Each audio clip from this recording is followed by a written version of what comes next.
শেরপুর জেলার পাহাড়ি অঞ্চলে একটি আনসার ক্যাম্প আছে। সেখানকার লোকমুখে শোনা যায় রাতের বেলায় সেখানে এক পাল ছাগল ঘুরে বেড়াতে দেখা যায়। কেউ যদি এই ছাগলের পালের একটি ছাগল দেখে ফেলে তার নাকি মৃত্যু ঘটে। যাই হোক, ওই গুজবের কারণে পারতপক্ষে কেউ জঙ্গলের কাছে যেতে চাইতো না। আর রাতের বেলা তো নয়, কারণ রাতের বেলা শকুনের পাল খাবার খুঁজতে বের হয়।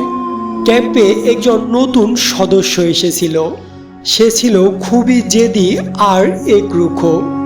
সে ওই গুজবটা শুনে সিদ্ধান্ত নিল ও রাতের বেলা ওই জঙ্গলে যাবে আর গুজবটাকে ভুয়া প্রমাণিত করে সকালে ফিরে আসবে। সবার নিষেধ উপেক্ষা করে এক রাতে ওই সদস্য জঙ্গলের ভিতরে ঢুকলো।